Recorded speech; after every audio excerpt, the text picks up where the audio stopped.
Hi guys, Mami Park is here. So, second shoot. Ayan, kamusta kayo guys? So, gabi na ako. So, kasi alam niyo naman, I have to close first before ako makapag-vlog. At kailangan ayusin ko muna dito. Actually, hindi pa nga ako tapos ng pag-aayos at pag-display. Kasi mag-vlog muna ako. So, may nagtatanong, bakit daw hindi ako agad na nakakapag-vlog? It is because, alam niyo naman, na busy nga ako, no, na nagpo-focus. So, alam niyo po ba, malapit na mag 20k subscribers ang Mami Park? Ah, diba? So, hindi naman pa officially 20k subscribers, pero, sinasabi ko lang. So maraming salamat po sa lahat po ng mga nag-subscribe, sa lahat po ng mga natuto sa atin from the past 3 years ng ating journey dito sa ating tindahan. Lalo na sa mga tax viewers ko na mga nag-subscribe at mga nagpasalamat at mga naliwanagan sa kanilang mga basic paraphernalia pagdating sa compliance. Okay? So, maraming salamat po. 3 years na po tayo. Yes, we are officially 3 years na po dito sa ating tindahan. So, ito ay sharing ko lamang sa inyo at syempre meron pa rin tayong learnings, no? So, bago ko i-share sa inyo, ay meron din muna akong i-discuss na ewan ko ba bakit puro Duterte yung nasa vlog, kasi nasa mga vlog sa mga nasa video sa Facebook, tapos may nasasalit na mga tindahan. Hindi ko rin alam kung bakit, no? But anyways, okay lang yan. So kailangan na learnings pa rin tayo, learning. So sa mga nagtatanong bakit ako hindi lagi nagvo-vlog, simple lang. I want my me time. Gusto ko mag-focus dito. Hindi ako ngarag when it comes to vlogging kasi hindi naman po ito ang ating source of income. Ito ang main source of income natin. So kaya kung gusto ko mag-vlog, mag-vlog ako. Kapag feel ko mangangarag lang din naman ako at mahihirapan, kasi hindi naman din po basta-basta kahit nagyayaw-yaw lang po tayo dito, nag-e-edit din tayo. And at the same time, syempre, nire-review pa natin kung ano yung mga nasabi natin sa ating vlog. So, kaya po, hindi ako lagi nag-vlog. Lalo na nung hindi na ako nagtindera. At ako na lang talaga ang nag-focus dito sa tindahan. So, 3 years in the making, ang dami kong natutunan at ang dami-dami kong mga na-realize sa buhay. At yan naman ay lagi kong na-share sa inyo. So, siguro yung sharing ko sa ating last video is ito na lang yung mga hapyaw at mga makaka-relate kayo. But also, ang gusto ko lang ding i-vlog natin, so kalimutan muna natin ang usaping politika, no? So, learning ang ating pag-uusapan. And sharing, okay, within 3 years of existence ni Mami Park dito sa ating tindahan. And sana ay maraming pang taon, no? Ayan. So, simulan natin sa napanood ko na na dalawang video. Nagulat din ako, napanood ko lang siya kasi hindi naman po ako mahilig manood ng mga sari-sari store vlog sa Facebook. Dumadaan lang po siya talaga sa reels ko. So, doon sa napanood kong una na nag-vlog is nanghihingi na sorry at kinredit din naman niya yung nag-comment sa kanya na isang accountant yata, yung commentor or yung nagpuna sa kanya. Kasi nag-share siya ng kung paano magkwenta ng kanyang kung paano magkuha ng kita sa isang araw from our sales, no? So, yung si vlogger, yung kanyang turo ay parang kinurek nung isang commentor, no? Na 10,000 ang sales ay hindi dapat nakukunin pa yung markup from 10,000. Kung halimbawa, 10,000, tapos nagma-markup siya ng 15,000, ay hindi dapat 10,000 times 15%. Diba? 10,000 yung sales, parang ang nangyari yata, na-add pa ng 15% times 10,000 plus, diba? 10,000 daw plus 15%. So, 11,500, parang ganyan. Tapos, ililess mo yung 10,000 na sales. So, 1,500. Parang ganun ba? Hindi masyadong basta parang kinorek.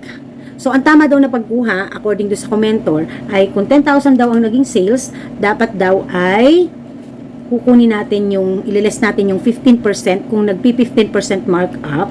So, that would be 8,500 yung puhunan at yung 1,500, yun yung kinita nung 10,000. Okay. So, in a manner of simple computation, tama naman po si commentor. At kinredit naman niya nung vlogger dahil na-correct nga siya. Kasi nga daw, 3 years na siya sa pag-negosyo ay mali para siyang kumuha ng kinita sa tindahan kapag may sales siya na 10,000. Okay. Meron naman isa pang vlogger na nag-vlog din ng katulad nung binlog niya yung napanood niya na yon doon sa isang vlogger, sa unang vlogger. na siya daw nasa 15 years na siya pa, parang ganon, na mali din daw ang kanyang pagkuha pala, something like that, ng kanyang yung pagbablog niya ng pagkwenta ng kinita.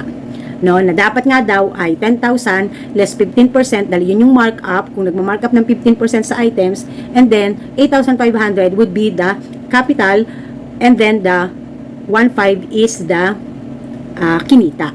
Okay? Ngayon, hindi natin po pwedeng sabihin all of that are wrong or correct. Okay?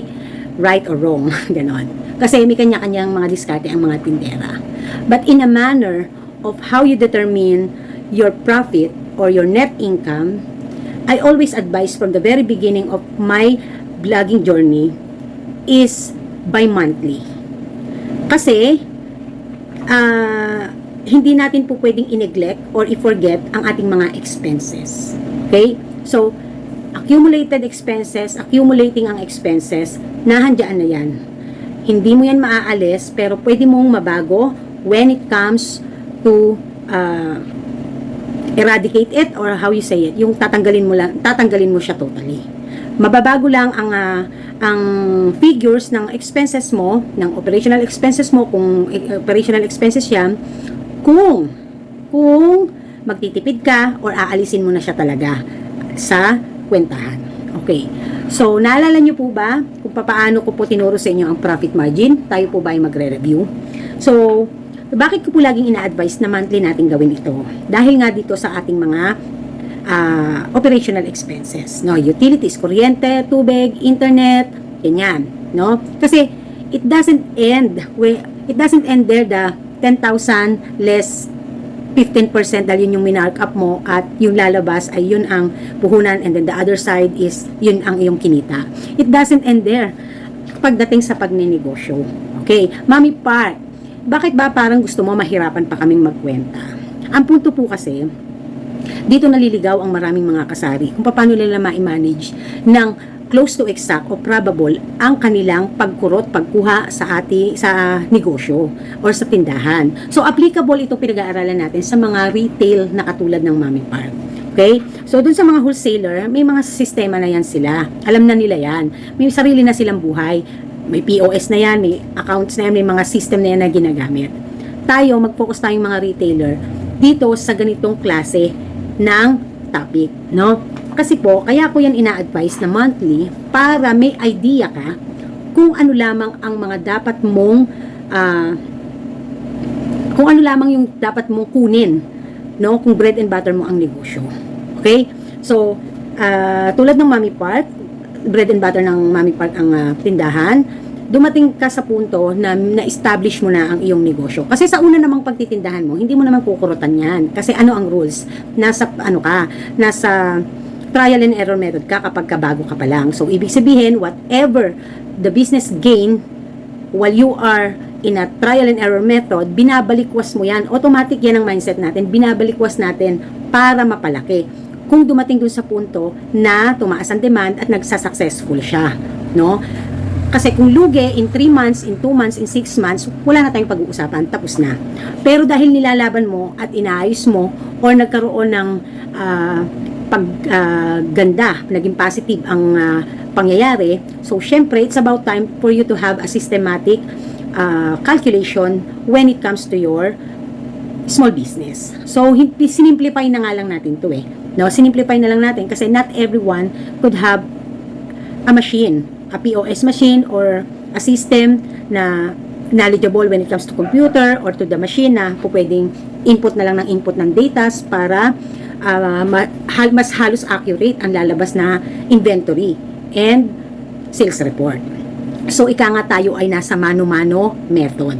Okay, ina-advise ni Mami Park na monthly tayo. Bakit? Para doon sa mga expenses.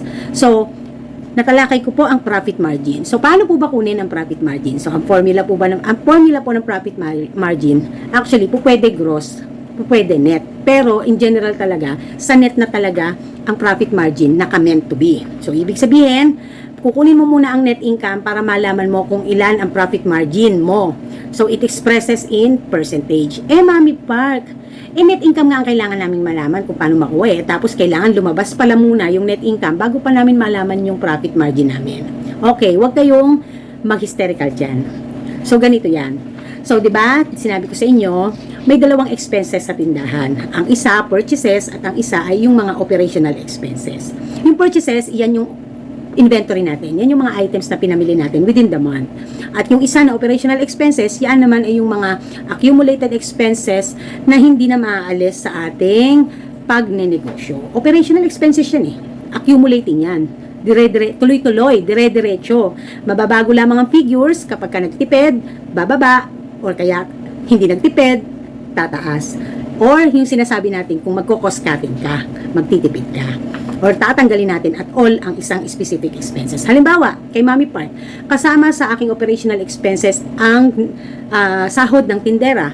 Dahil wala na akong tindera, so na-eradicate siya, nawala siya. Kasi nga, wala nang tinderang papasahurin. No? Alangan namang ako magpasahod personal noon. Negosyo ang nakikinabang kay tindera. So, ibig sabihin, nababago ang figures kapag sa accumulated expenses, kapag nawala ang expenses or nagtipid, nagbaba, nag-cost cutting. Okay? Naintindihan? Ngayon, dalawa yung expenses, purchases and operational expenses. So, punta tayo sa gross sales. Pag sinabing gross sales, benta mo. Yung naging benta ng iyong tindahan in a month. So, pagpalagay natin nagkaroon tayo ng benta na 500,000 in a month. Okay?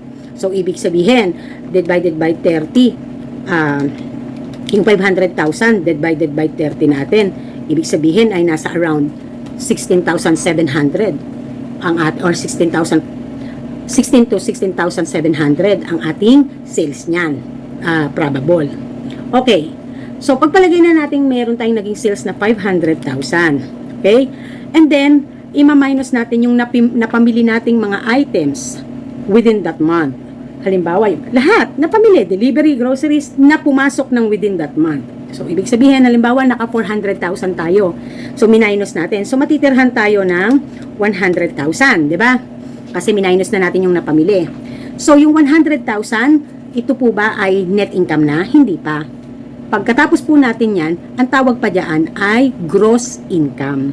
Gross. Gross pa lang, hindi pa net. Kasi nga, meron pa tayong ibabawas. Which is, ito yung babawas na natin, yung ating mga operational expenses. So, bigyan natin kunwari ng example na meron kang total of 30,000 expenses. So, Mami Park, ang laki naman, 30,000, wala naman akong tindera, di naman ako nangungupahan. Example lang. So, kung magkano ang expenses mo, bahala ka sa buhay mo. Ikaw na makakaalam nun. Kung magkano kuryente mo, tubig mo, kung ano ang charge mo kay store, internet mo, it's up to you kung nagre-renta ka. So, ito ay example lang. 30,000. So, nilas natin ang 30,000 na ating operational expenses. Meron tayong 70,000. Net income pa ba to, Mami Park? Depende kung ikaw ay walang losses. So, ano ba yung mga losses? Yung mga expired mo, yung mga nasira, yung mga na-damage. So, losses na yan na hindi mo na po pwedeng maitinda pa. Or hindi na mapapalit sa ahente na pinagbilhan mo or kung saan mo man siya biniling supplier. So, kailangan alam din natin yung ating mga losses. Discounts. No? Kung halimbawa, nagbigay tayo ng mga discounts, kasama din yan. So, para hindi magulo, hindi mo tayo nagbibigay ng discount basta-basta dito sa store. Okay? So, huwag na natin paguluhin. Okay? So, halimbawa, losses na lang. Yung mga nasira. No? So, nasira ang cabinet mo na dapat 5 years pang tansya mong serbisyo niya sa'yo. Bumili ka ng bago, naging expenses siya, and then, yung ano mo naman, losses din, yung nawala, losses naman yon. So, ima-minus mo pa sa iyong losses. Yung, di ba, 70,000 ang natira. So, halimbawa, may losses ka lang na 500 pesos, halimbawa. So, less 500. So, ibig sabihin, may natira kang 69,500. Ito na yung net income mo. Okay? So, ito yung net income mo. Ngayon, Mami Park, alam na namin yung kinita namin, 69,500. Ano pa problema? Ngayon, kung gusto mong malaman kung ilang percent ang gumana sa iyong tindahan, dahil ito ang issue, hindi naman kasi talaga 15% lahat ng items markup mo. No? Kalokohan yon. Why? Bigyan ko kayo ng sample.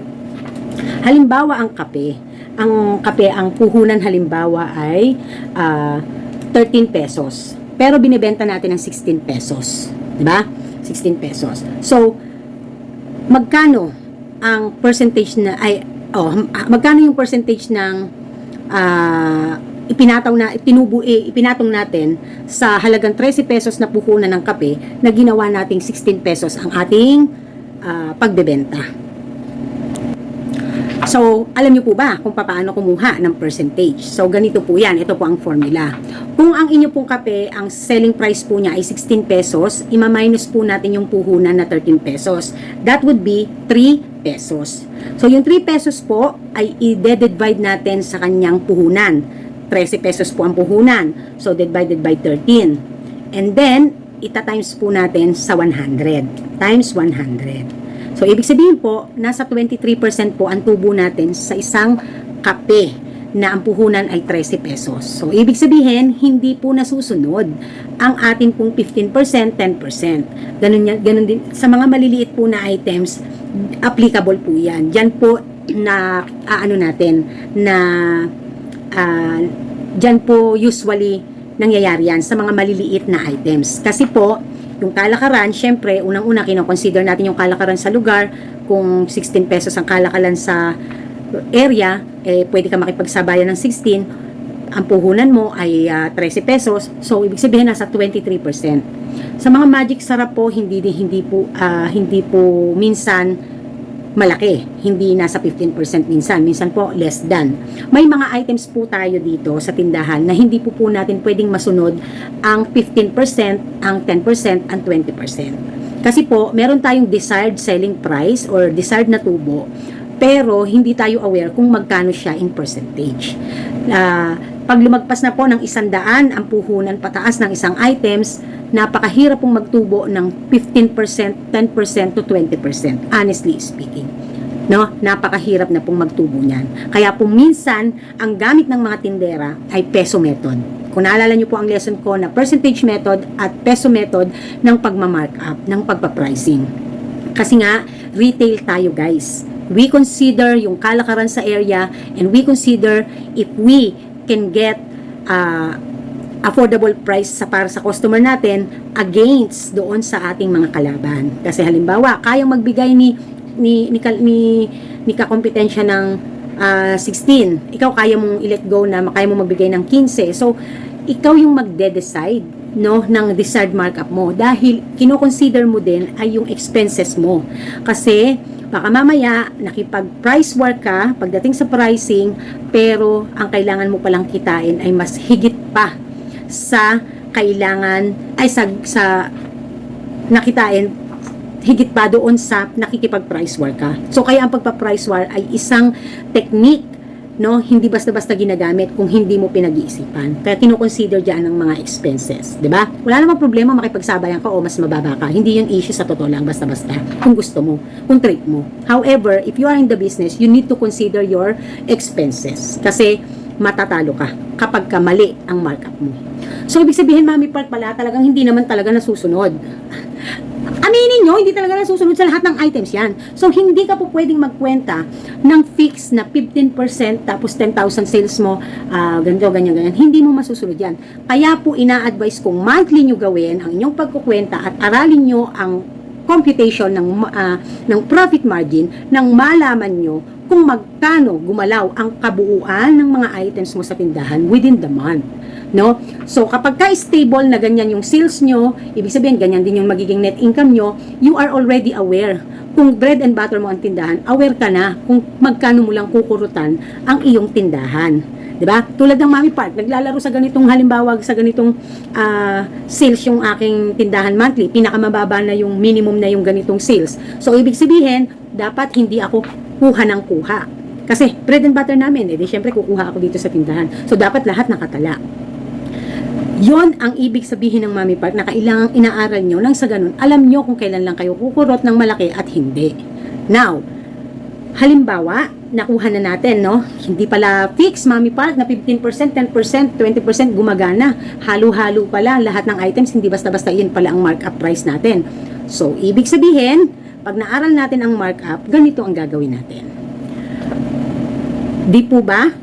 Tayo ay nagkaroon kanina ng 69,500 na net income. Balik tayo kanina. paano natin malalaman yung ating net income? Ano ang ilang percentage ang katumbas niya, no? Mula sa naging sales natin na 500,000 na pagkatapos kaltasin lahat ng ating mga purchases na expenses at operational expenses. So, yung 69,500 po, no, ay atin pong i-divide sa ating naging gross sales. So, from the original gross sales, 500,000. So, yung net income nating 69,500, meron na tayong figure na gagamitin for net income, i-divide naman po natin ngayon yan sa ating 500,000 na sales. Which is, pag may result na, ita-times naman po natin sa 100. So, ibig sabihin, 13.9% ang gumana sa ating tindahan pagkatapos na mawala na lahat ang ating expenses. So, 13.9 mataas po ba? Hindi. Mataas. Wala ka ng expenses natapos na expenses, di ba? So, 13.9 ay napakataas po. Dahil ang pinakamababa po na sa negosyo, para mag-survive ang isang negosyo, pinakamababa po ang profit margin ay naglalaro sa 5% pababa. No? So, yung 10% nga lang na mag-gain mo, maganda na yun labas na ang expenses. What more pa kung 13.9? Di ba? Okay, so may idea na po. No? Naintindihan po ba? Kaya po monthly ni Mami pag ina-advise sa inyo. From the very beginning na nagbablog ako, lagi sa ano tayo sa monthly. No? Wala naman pong problema kung kumukurot kayo araw-araw. Kasi, kapag po stable na ang tindahan nyo, mag-iisip na po kayong magkaroon ng systematic kurot dyan sa inyong tindahan dahil alam nyong minimum and maximum na nagiging sales ng tindahan nyo in a month, dun lang kayo magkakaroon ng idea kung magkano lang everyday ang inyong kukurutin. So halimbawa, 69,500 lang pala ang 69,500 pala ang iyong kinita. Ipagpalagay na natin 70,000 yan, no? Mag-ano na lang tayo kunwari 70,000 yung ating nagiging malinis na income from the store sa isang buwan. So, ibig sabihin, yung 70,000 na yun lang ang pwede mong galawin. So, sa 70,000 times divided by 30 days, ibig sabihin, araw-araw, kailangan ang pinakamalaki mo lang nakukurutin ay 2,333. But wait lang po. Bago mo gawin yan, titingnan mo din ang iyong inventory. No? Titingnan mo din ang iyong inventory. Kasi baka mamaya, yung inventory mo, hindi na pala worth na mag-start again. So, kailangan ang inventory mo ay intact pa din. No? Kailangan intact pa rin ang iyong inventory. Okay, Mami Pat, paano namin malalaman yan kung intact pa rin ang inventory namin? So, titingnan nyo kung ang natira nyong cash at ang natira nyong inventory ay magtutugma sa nagastos nyo sa buong buwan or sa nabenta nyo buong buwan. No? Halimbawa po, may 500,000 worth na laman sa isang buwan ang inyong tindahan at kinurot nyo na yung inyong expenses na accumulated at saka yung purchases. So, kailangan may matira pa rin dito. Kailangan makita nyo na may natira pa din. Kasi, ganito po yan guys walang tindahan na sold out. Walang tindahan na mangyayaring sold out. Dahil kapag umunti na ang paninda mo, bibili ka ulit. Kaya po nag-gain ng profit dahil nagpaparolling ka. Pag naubos yung isang bili ulit, dagdag. Minsan pagka lumakas pa yung isang specific items, dinadagdagan natin yung stocks. From the original stocks niya na halimbawa ay nag-start tayo ng buwan ay 10 lamang yung ganitong items. Ngayon, bago nag-end ang buwan ay ang naiwang stocks natin, ang nilagay nating stocks ay halimbawa ay naging 15 pieces. So, titingnan din po natin.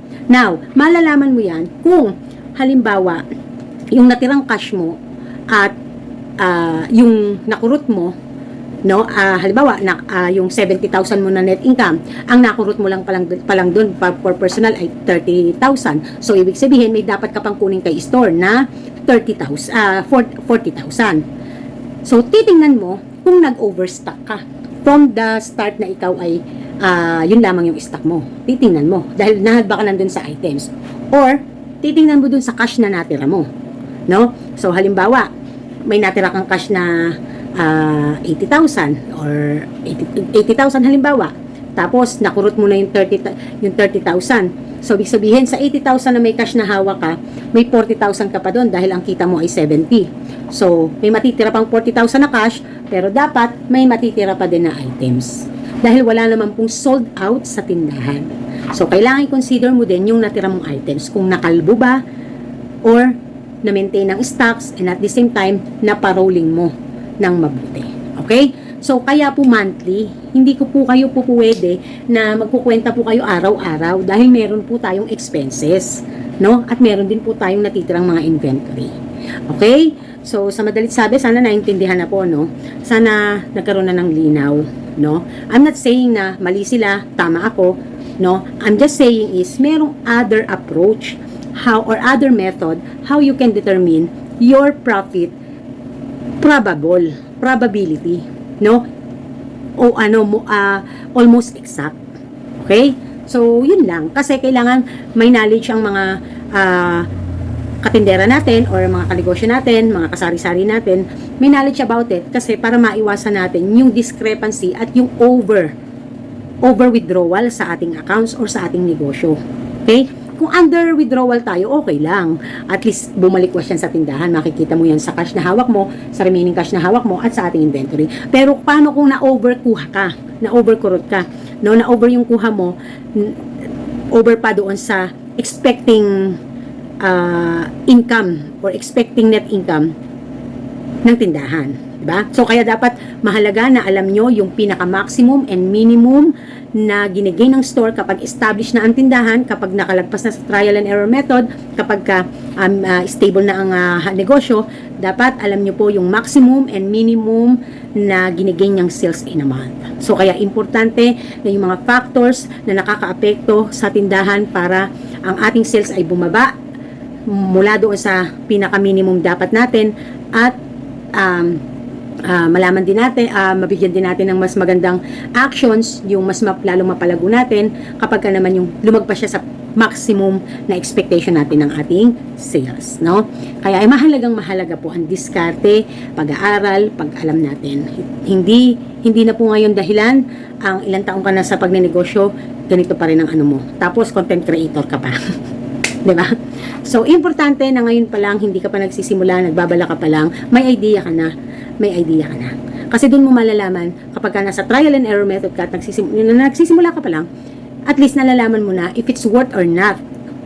No? If it's worth or not. Ganun lang kasimple yun. So, paano mo malalaman if it's worth or not? Siyempre, dapat tumataas ang sales mo. Mami Park, di ba, ang tao or ang negosyo or ang isang tao, the more na tumataas ang income, the more na tumataas ang needs and wants and expenses. Kaya nga may tinatawag tayong right budget allocation and control. Kaya mahalagang alam mo lang ang dapat mong kurutin kung bread and butter mo ito at kailangan mong kuhanan araw-araw. So, kaya si Mami Park, alam ko, nagwawala ako kapag nakita ko araw-araw, bakit ang dami-dami yung kinuha sa tindahan? Tingnan nyo ngayon ganito, alam nyo bang mahal-mahal yan? Bunga si Mami Park. Why? It is because kinokontrol ko na hindi kami po pwedeng ma-over ng kurot dahil yung tindahan ay baka mamaya wala nang kinikita pala, nababawasan pa ang laman, ang puhunan without our knowledge. Okay? So, kaya mahalaga na ang nag-ooperate ng tindahan ay may kaalaman pagdating sa ganyan. It doesn't matter if it's maliit or not, hindi katuwiran yan. Maliit lang naman to ganyan. Well, if you are naglilibang lang or it's just another additional income mo, isa yan sa mga multiple income mo na okay lang. No? Alam nyo, may mga taong nag-i-invest, halimbawa nag-branch out or kaya naman ay nag-put up ng another negosyo, sumubok, may negosyo na sila talagang pinaka-main, tapos may sinubukan silang negosyo. Alam nyo, to invest in something, especially pag business, dapat laging ready ka kung if it will succeed or not. So, ibig sabihin, lagi mong i-expect mo kung ito ay malulugi, hindi ka na masasaktan masyado. So that what's happened to Lola Park. Nagput up ako ng negosyo, hindi ko na yun ine-expect. Alam ko nag-invest ako doon pero alam kong hindi siya mag-gain basta-basta. Himala na mag-gain siya. But sinubukan ko pa rin for the reason of personal. Pero ibig sabihin, expected ko na maaring magpatuloy or maaaring bumagsak. no? Ginawa naman natin ang lahat. We did our best, no? So, ganun lang yon. Ang importante, huwag pababayaan yung pinaka-main, no? So, okay na po ba? Kaya po, sa mga, kung makapapanood nyo yung mga ganong senaryo ng vlog, na pagdating sa markup, Diyos ko po Lord, 10,000 sales lang yan. Huwag kayong magkagulo. Hindi ko po nilalang naman, don't get me wrong guys, ha? Kaya ko po sinasabing ganon, hindi, ibig sabihin, maliit lang para hindi pa makwenta ng tama. Okay? Maliit lang para hindi pa makwenta ng tama. So, dapat, alam nyo yung method. No? Know what are the, what you call that, formula para makuha. Okay, review. Para makuha ang kung ilang percent ang isang item, ang gagawin nyo po ay i-minus nyo po yung selling price sa cost price. Pag lumabas ang result, ibig sabihin yun yung tubo nyo, halimbawa 3 yung tubo nyo, i-divide nyo lang po sa kanyang puhunan. Pag na-divide nyo po sa puhunan, tatimes nyo sa 100. Makukuha nyo na yung percentage, kung magkano yung, kung ilang percent yung excuse me, makukuha nyo na kung ilang percent yung inyong tubo, kung sa percentage ang expression na gusto nyo. Pag gusto nyo naman pong makuha ang profit margin po, tapos na ang expenses niya, net income po ang figure na gagamitin natin, labas na lahat ang expenses, net income divided by gross sales times 100. Okay? So, alam niyo na po kung ilang percent yung gumana sa kabuuan. Commercial. So, okay na? Nakakaroon na ng idea? Okay. So, doon na tayo sa topic na mga natutunan ko, no? Hapyaw na lang tayo, tsaka konting shoutout. Ayan, okay. So, sa unang taon ng aking pagsabak dito sa lugar na to, so, ang unang taon ay, sa unang taon, unang buwan, ito lamang na aking pwesto. Itong una, no? So, dumating ako doon sa punto na tumaas yung demand nang hindi ko inaasahan. Alam niyo naman po na lumipat ako dito just to find a house for my dishwashing liquid business, no? But it came to the point na nagkaroon ng positive outcome dahil nung binenta ko yung mga natira kong items from previous store, dahil sabi ko, kaya ko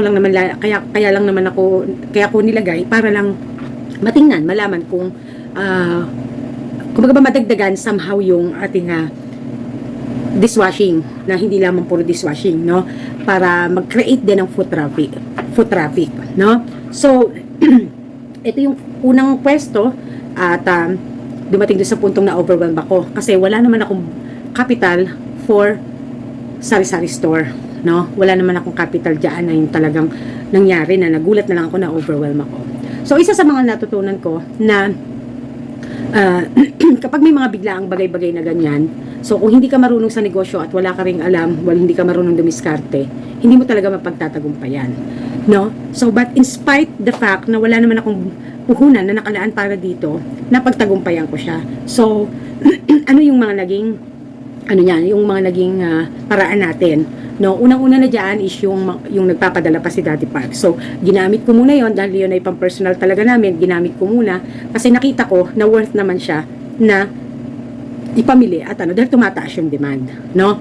Tumataas. So, mag-go ka lang sa bagay na nakikita mong may positive outcome, may growth na nangyayari. But if not, wag mong i-all out or wag mong ilalagay sa alanganin ang perang nakalaan talaga sa napaka-importante, no?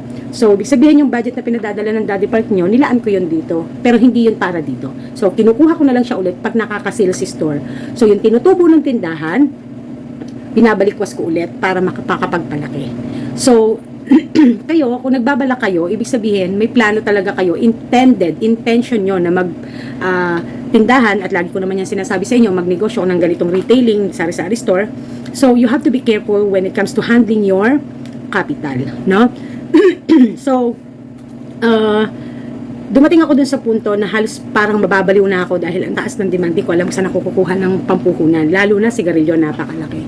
So, good thing na lang na may ahenteng nag-exist dito and I able to get a term. Na-offeran ako ng term. So, bakit ako na-offeran ng term? It is because my business is legal. Dahil meron tayo dati pa na mga papeles na nagpapatunay na legal ang ating negosyo. We complied, no? about legalization of our business. So, ibig sabihin, malaki palang tulong, Mami Park, ang pagiging legal. Yes, kasi there is an opportunity na hindi mo inaasahan na lalapit sa'yo. At kahit ikaw ang lumapit sa opportunity, may laban ka kasi nga, legal ang tindahan mo. Mas malaki ang tsansa mo, no? To avail loan, to avail terms, maraming magagawa. Okay? Now, I'm not saying naman na agad-agad, Mami Park, magliligal ako agad, ganyan. Nasa diskarte nyo po yan. Kapag alam nyo umaayos ang tindahan at alam nyo sitahin kayo at alam nyo sa ikabubuti ng ano nyo, mag-comply na kayo. No? Para wala na kayong magiging problema. No? Iwas sa gulo. Okay? Ngayon, kapag pala nagpapalaki ka, dumadating ka din dun sa punto na matututunan mo na ang kapital ay it's like endless ang need ng kapital. Endless. Di mo maintindihan kung bakit nag-provide ka na parang kulang pa rin. Nag-ano ka na parang kulang pa rin. So, natutunan ko na sa pagkakaroon ng kapital sa tindahan ay hindi naman pala laging you need to take out from your pocket para sa kapital. So, may mga diskarte.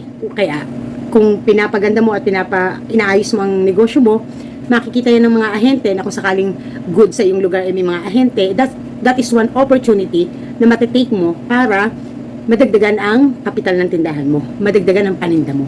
So, the keyword there is you don't have to take money out from your pocket always to have a capital. There's a lot of resources and ways how you can provide a capital without taking out any peso from your pocket. So, pero kung ikaw ay nagsimula at pinlano mo na yan, laging sa simula, gradually lagi, dahil ikaw ay dadating doon sa punto na trial and error method ka. No? So, case to case basis. Kung trial and error method ka, wag mo munang i-all out lahat. Unti-unti lang. No? Para alam mo kung if it's worth to continue, maglabas ka kung tumataas ang demand at kung hindi, tama lang. Okay? So, number 2 na natutunan ko for 3 years here, yung within first year ko, I have to extend. No? So, nagkataon naman na mabait ang landlord natin na payagan tayong magkaroon ng extension. No? So, natutunan ko dahil nag-aaral ako ng BIR. Somehow, yung bang parang yung mga basic lang. Natutunan ko na ang pwesto, para masabing isang pwesto lang yan, kailangan yung susunod na yung kukuning pwesto, dapat ay may pass-through o butas na ibig sabihin ay nagdudugsong sa una mong unit. Kasi kung kumuha ka ng kung kinuha mo ang other side na pwesto at iyan ay close, no? Walang harang dito sa gilid, 'di ba? Ito una sa gilid. Sa BIR, it serves as another unit, another business, another store. So kaya pumayag ang aking landlord, bukod sa dahilan ko din ng contability dahil nga extension siya, pagpapalaki, nangyari ang lahat, naging possible. So dumating ako dun sa punto ng mga natutunan ko na kapag ka pala lumalaki ka at nag-iisa ka lang, hindi nakakayanin ng katawan mo. So you really have, at tumataas na rin yung sales mo, you really have to share your works, no? By what? Getting an employee, hiring an employee. So dumating din sa punto na nag-hire tayo at nakapag-extend tayo, nakapagpalaki, mas nagdagdag tayo ng mga items, mas nalaman natin yung mga needs at wants ng mga tao dahil through customers, yung mga suggestion nila, yung mga hinahanap na items sa'yo.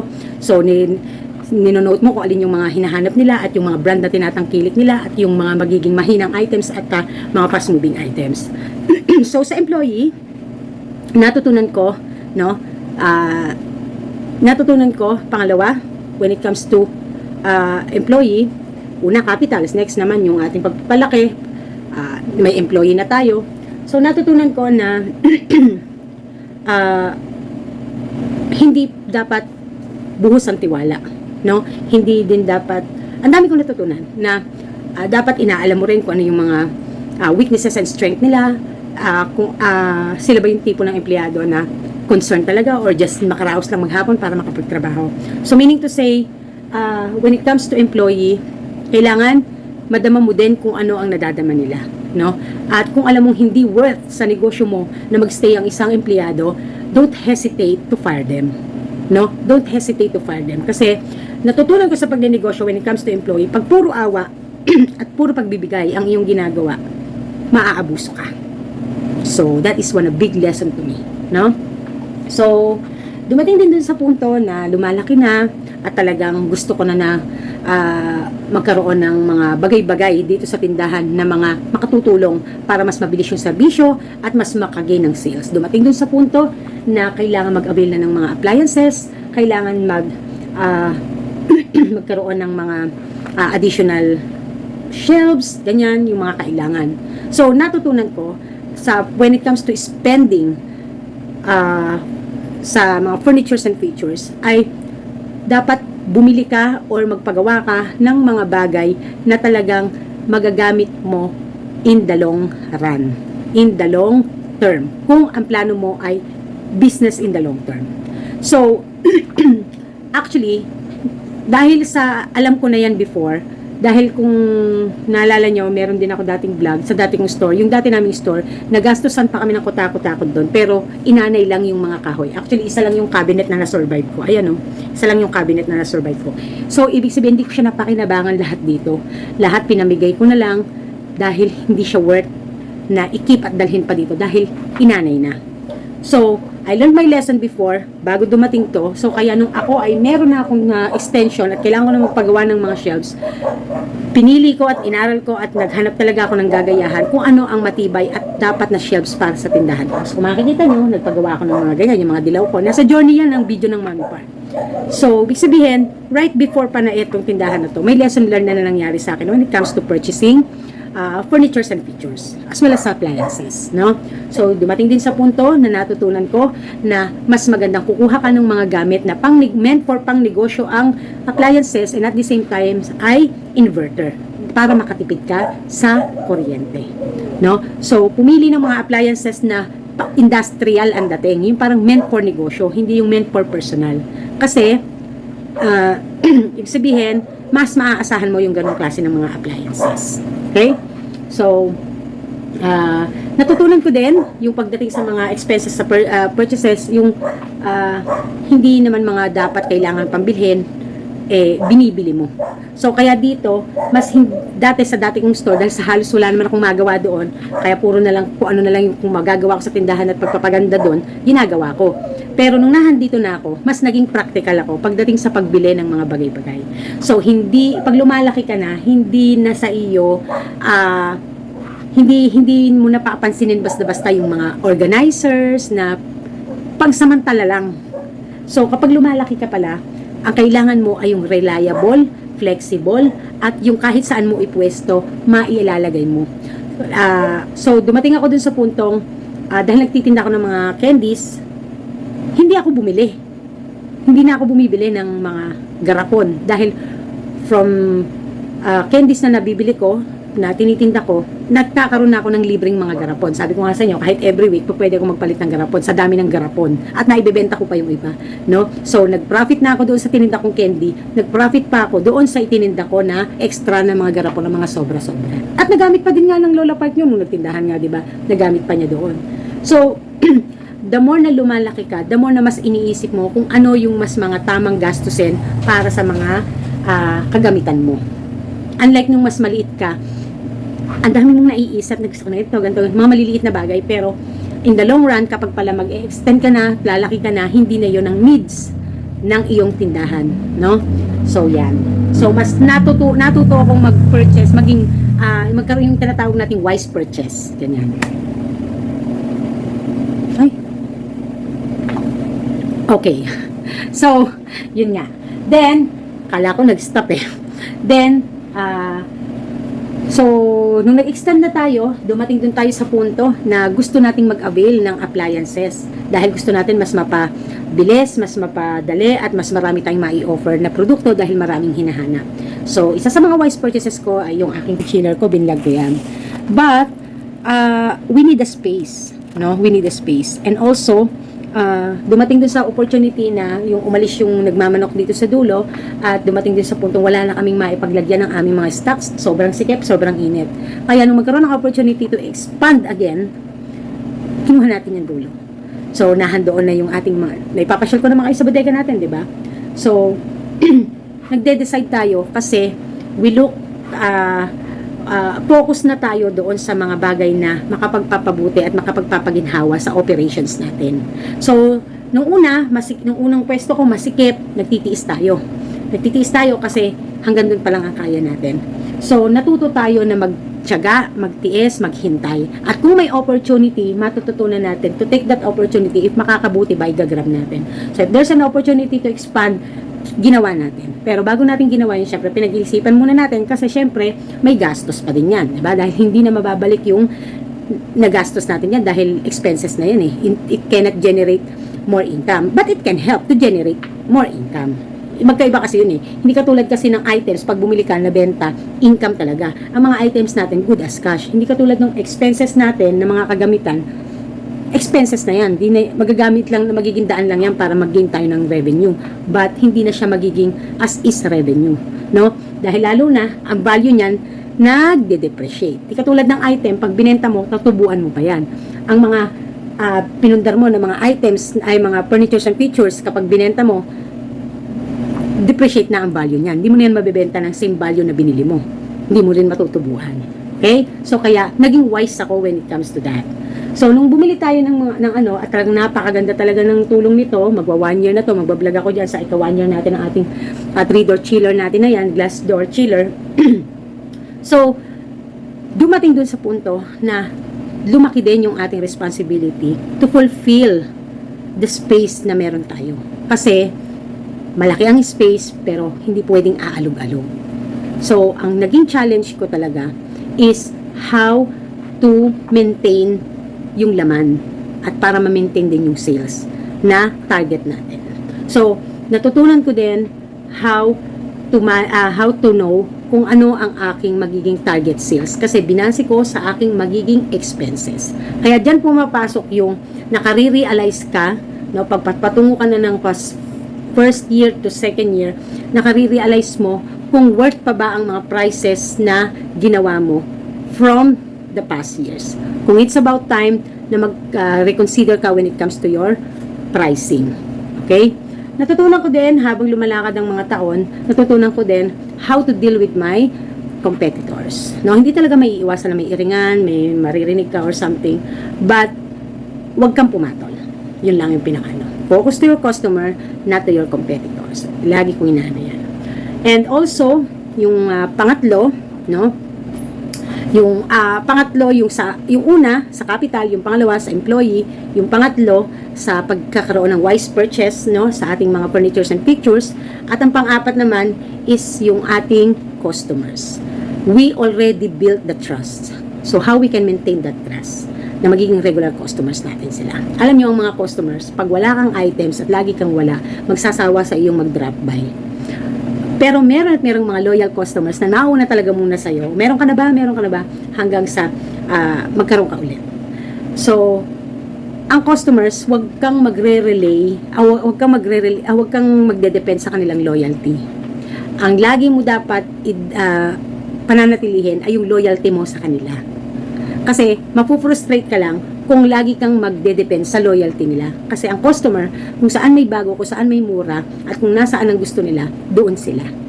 No? So, it's napakalaking galing mo talaga sa pagnenegosyo kung dumadating ka talaga dun sa puntong, bukod dun sa mga naging mong customers na talagang regular sa'yo, ay may nadadagdag pa. No? So, natutunan ko na talagang mas focus ako sa loyalty ko sa kanila as much as I can kaysa dun sa loyalty nila sa akin. Kasi you will end up frustrated kapag lagi mong iniisip yung loyalty nila. Kasi ganito lang yan. Kung sila may karapatan kung saan nila gustong bumili, ikaw din may karapatan ka din kung anong gusto mong maging policy sa negosyo mo. Ganun lang kasimple yun. No? So, ibig sabihin, halimbawa, may karapatan ka kung ano lang, kung gusto mo siyang bigyan ng isang items o ayaw mo. Halimbawa dito sa yellow. Dito, dahil limited ang stockan, kahit ang laki-laki na, dami-dami ko ng rep, limited ang stockan, yung demand hindi basta-basta matutugunan, lalo na kung hindi magdi-deliver ng yellow. So, what I did na diskarte is, i-priority ko yung mga customer ko na bibili ng alak sa gabi at bibili ng mga soft drinks na malalaki. para mabigyan sila ng yelo. So, yung mga nagda-drop by lang na alam kong hindi naman talaga regular customers dito, hindi ko sila binibigyan. Sinasabi ko, wala. Nakalaan po sa alak mamayang gabi kasi marami po akong alak, hindi po pwedeng wala akong yelo. Hindi pa po nag-deliver. So, I have all the reason, kahit meron, sasabihin ko wala. I have no choice but to do that. Why? Kasi priority ko yung mga customers ko na regular at yung mga bibili ng mga alak. So, may karapatan akong gawin yon. Kasi sila naman, may karapatang bumili sila kung saan nila gusto. Okay? Ganun lang kasimple yan. So, depend on your loyalty to your customer. Don't depend to their loyalty to you. Kasi yung mga yan, tatakbo yan kung saan-saan. Hindi mo yan mahahawakan sa liig. Lalo't kung wala namang utang sa'yo. So, kaya, yun ang natutuwa sila sa akin. Kasi, hindi sila nakakarinig sa akin kahit ano. Kahit saan sila bumili. Kaya dumadating dun sa puntong sila pa nagpapaalam sa akin na bibili sila sa iba. Sila pa yung nahihiya na mabibili sila sa iba. So, ako, taas no. Kahit kailan, wala kayong narinig sa akin. Diba? So, ganun lang. Ganun lang. Yun yung natutunan ko. Hindi po pwedeng laging ibibigay mo lahat. No? Hindi po pwedeng laging pinagbibigyan mo. Natutunan ko din, isa sa pinakamatindi ay yung sa sa deposit ng bote. Dati okay lang sa akin. Pag umidad ka na pala at madami ka ng customer, hindi mo malaman kung sino pa mga nagsoli at mga nanghiram. So, kahit minsan nalista mo na, ang tagal ibalik. So, better na magkaroon ka ng policy. So, implementing a policy for the interest of your store is not harmful as long as it benefits both parties, your business, you as the owner, and also the customer. Diba? Ganun lang. So, yun yung mga natutunan ko. So, build your confidence na wag kang matakot na i-reject ka nila or iano ka nila. Kasi, unahan lang yan eh. No? Unahan lang yan. Either ikaw yung magpapaano na para kang ano, hindi, may time kung kailan ka magpapakumbaba or may time na kailan ka laging magbibigay at may time din naman na kailangan maghigpit ka din. So, I learned that.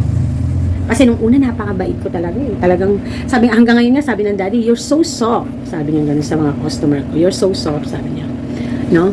Lalo na kanina, may nahuli kaming dumukot. No? Hindi ko naaanuhin.